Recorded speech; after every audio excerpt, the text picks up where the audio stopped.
अस्सलाम वालेकुम, welcome to dig your dreams. आज हम एफपीएससी एजुकेशन प्रिपरेशन सीरीज के टेस्ट नंबर 3 की डिस्कशन करेंगे। ये हमारा टीचिंग टेक्निक्स एंड मेथोडोलॉजीज का लास्ट टेस्ट है इस चैप्टर वाइज जो टेस्ट सीरीज थी इसके अंदर। तो विदाउट एनी फर्दर डिले हम इसको डिस्कस करना स्टार्ट करते हैं। फर्स्ट क्वेश्चन था, what is the primary mode of instruction in the lecture method.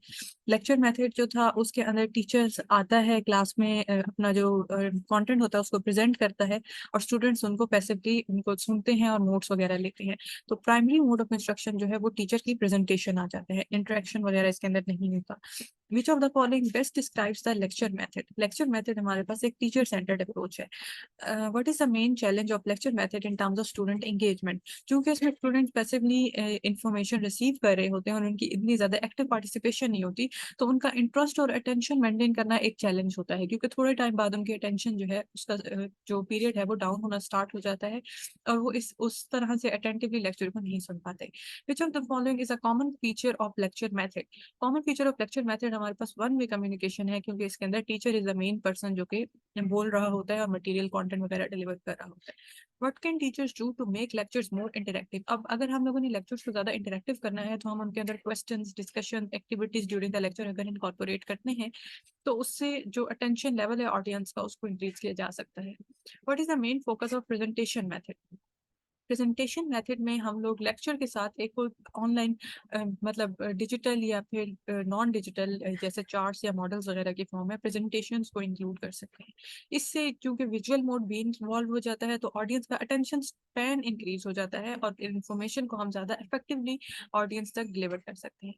Then here in the presentation method, who is typically responsible for delivering information to the audience? तो again इसके अंदर होता teacher या lecturer ही है और ये lecture method की तरह का ही है, जस्ट इसमें प्रेजेंटेशन आ जाती है साथ, मतलब पावर पॉइंट आ जाता है। और which of the following best describes the presentation method? Presentation method is again a teacher-centered approach. Which of the following is the potential benefit of presentation method for students? Students का क्या फायदा है कि वो public speaking skills को improve कर सकते हैं, क्योंकि अगर हम एक तो होती है ना जो टीचर बेस्ड प्रेजेंटेशन होती हैं जो टीचर्स लेक्चर देते हैं, इसके अलावा यूनिवर्सिटी वगैरह के लेवल के ऊपर स्टूडेंट्स की भी प्रेजेंटेशन होती हैं। जो पूरा कोर्स वर्क होता है सेमेस्टर को उसके अंदर एक मस्ट पार्ट होता है प्रेजेंटेशन, तो उससे जो है स्टूडेंट्स की पब्लिक स्पीकिंग स्किल्स और कम्युनिकेशन स्किल्स, आर्टिकुलेशन स्किल्स वगैरह इंप्रूव होती हैं। What can presenters do to make their presentation more engaging. अगर हम उसमें इंटरैक्टिव एलिमेंट्स डालें, स्मार्ट आर्ट वगैरह, विजुअल्स डाल दें, कुछ गिफ्ट्स वगैरह डाल दें, कुछ मोबाइल इमेजेस डाल दें, तो उससे उसकी जो इंटरैक्टिविटी है वो बहुत इंप्रूव हो जाती है। Potential limitation of presentation method हमारे पास क्या है कि ये डाइवर्स लर्निंग स्टाइल्स को मे भी अकोमोडेट ना करे, क्योंकि ये ज़्यादातर है ऑडियो विजुअल जो लर्नर्स है ना उनके साथ, मतलब जो ऑडिटरी रूट के थ्रू ज़्यादा सीखते हैं या विजुअल के थ्रू। लेकिन वो लर्नर्स जो करके सीखते हैं, काइनेस्थेटिक लर्नर्स, या वो लर्नर्स जो कि मतलब जिनका कुछ और डाइवर्स स्टाइल्स हैं बट वो ऑडियो विजुअल के थ्रू इतना अच्छा नहीं सीखते, तो उनको ये अकोमोडेट नहीं करते, क्योंकि हमारे पास डिफरेंट 8 ऑलमोस्ट जो है वो गार्डनर की क्लासिफिकेशन के अकॉर्डिंग लर्निंग स्टाइल्स आ जाते हैं। तो जो प्रेजेंटेशन मेथड है ये सिर्फ इनमें से 2 को एड्रेस करता है, बाकियों को एड्रेस नहीं करता।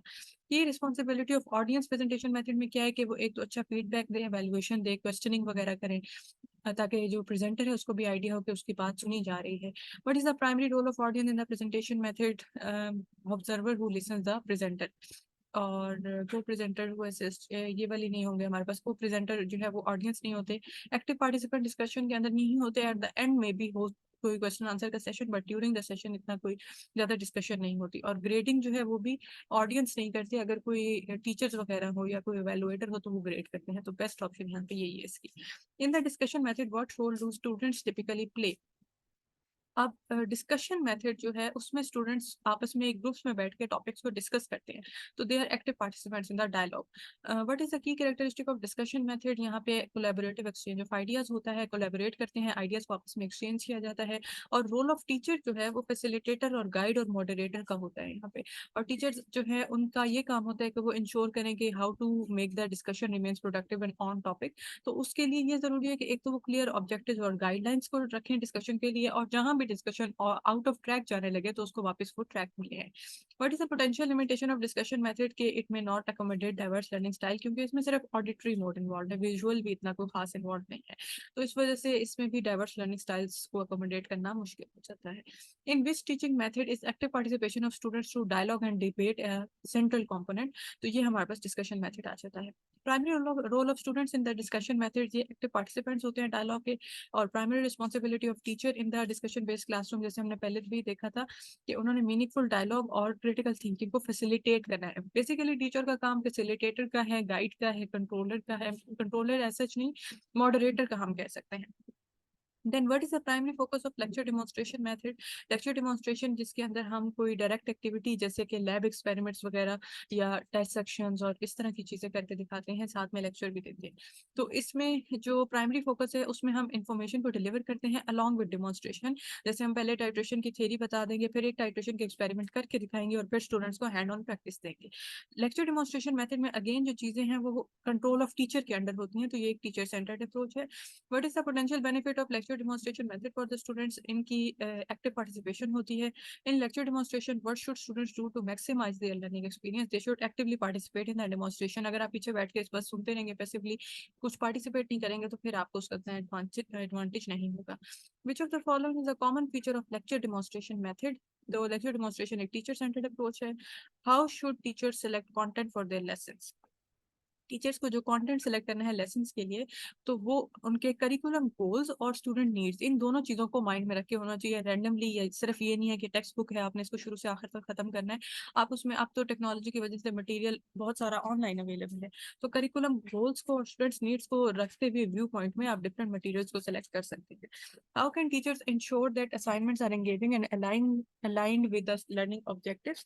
तो उसमें सबसे पहले ऑब्जेक्टिव्स दिए जाएं, एक्सपेक्टेशंस दी जाएं, तो वो फिर अलाइंड रहती हैं और ऑफ ट्रैक नहीं जाती। Primary role of student in assignment method के अंदर जो स्टूडेंट्स हैं वो इंडिपेंडेंट रिसर्चर्स होते हैं जो अपनी असाइनमेंट कंप्लीट करते हैं। और टीचिंग टेक्निक में डिफरेंशिएशन का क्या मतलब है कि जो डिफरेंट डाइवर्स लर्निंग नीड्स हैं स्टूडेंट्स की, एक तो स्टूडेंट्स के लर्निंग स्टाइल डिफरेंट हैं जो नॉर्मली भी हैं, और इसके अलावा कुछ एबनॉर्मेलिटीज जिनको हम स्पेशल चिल्ड्रन कहते हैं उनमें भी आ सकती हैं। जैसे कुछ लोगों को हैंड राइटिंग का इशू हो सकता है, कुछ लोगों को हियरिंग में प्रॉब्लम हो सकता है, कुछ की आई साइट का इशू हो सकता है। तो आपको आइडिया होना चाहिए कि आपकी क्लास में जो स्टूडेंट्स हैं उनकी क्या क्या नीड्स हैं, और आप अपने मटेरियल को और इंस्ट्रक्शंस को उन नीड्स के हिसाब से अडॉप्ट करते हो, तो इस चीज़ को हम डिफरेंशिएशन कहते हैं। देन कुछ इंग्लिश के एमसीक्यूज थे। What is the synonym for pernicious? Pernicious को हमारे पास सिनोनिम है harmful. Then what is the antonym of laconic? इसका हमारे पास है ग्रेलनेस एंटोनिम। देन एनालॉजी का क्वेश्चन है कि if forest is to trees then ocean is to waves, के जैसे ट्रीज जो है वो फॉरेस्ट का पार्ट है, ऐसे ही वेव्स ओशन का पार्ट है। Then the dash of crime scene was so meticulous that it left no room for doubt.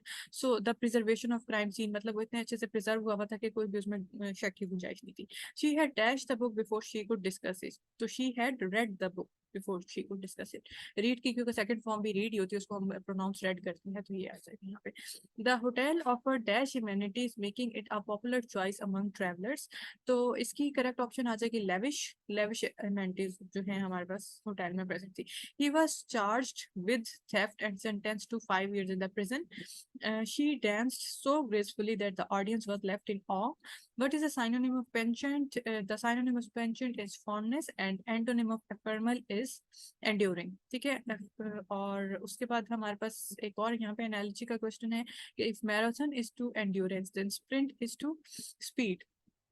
कि मैराथन में आपकी जो इंपॉर्टेंट चीज़ है वो इंड्योरेंस है, तो इसी तरह जो स्प्रिंट है, जो रेसेस वगैरह होती हैं, उसमें जो मेन इंपॉर्टेंट कंपोनेंट है वो स्पीड है। जितनी ज़्यादा आपकी स्पीड होगी उतनी सक्सेस आपकी होगी। Then the speakers charisma and dash captivated the entire audience. तो स्पीकर की जो एलिक्वेंस और उसका करिश्मा था उसने इंटायर ऑडियंस को कैप्चर कर लिया।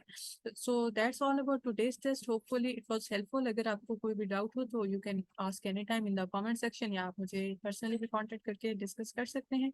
अगर आप डिग योर ड्रीम्स की एफपीएससी एजुकेशन सीरीज का हिस्सा नहीं है और आप इस सीरीज को ज्वाइन करना चाहते हैं, तो मैं डिटेल्स डिस्कशन डिस्क्रिप्शन बॉक्स के अंदर पोस्ट कर देती हूँ। आप वहाँ से डिटेल्स लेके तो कांटेक्ट कर सकते हैं और हमारे अपकमिंग बैचेस में एनरोल हो सकते हैं। हमारे बैचेस के प्रोमिनेंट फीचर्स के अंदर detailed video lectures of every topic हैं। इसके अलावा हम PDF notes, power point slides, chapter wise test और टेस्ट की डिस्कशन और फीडबैक भी प्रोवाइड करते हैं। जो एफपीएससी का एजुकेशन सिलेबस है उसको फर्दर सब यूनिट्स में डिवाइड किया गया है। 4 इसके चैप्टर्स हैं और उन 4 चैप्टर्स के आगे फर्दर सब पार्ट्स हैं। जैसे कि चैप्टर नंबर 1 जो था इसको 3 पार्ट्स में डिवाइड किया गया है, चैप्टर 2 टेस्टिंग वाला उसको 4 पार्ट्स में डिवाइड किया गया है और क्लासरूम मैनेजमेंट को 3 पार्ट्स में डिवाइड किया गया है। सो ये ऑलमोस्ट 1 मंथ लॉन्ग सीरीज है और अगर आप अपना एजुकेशन पोर्शन अच्छे से प्रिपेयर करना चाहते हैं तो आप इस सीरीज को ज्वाइन कर सकते हैं। वीडियो को ज़्यादा से ज़्यादा लाइक कर दें, चैनल को सब्सक्राइब कर दें और इसको आगे शेयर करें ताकि जिन लोगों को इस कंटेंट की ज़रूरत है उन तक भी ये कंटेंट पहुंच सके। Thanks for watching. अल्लाह हाफिज़।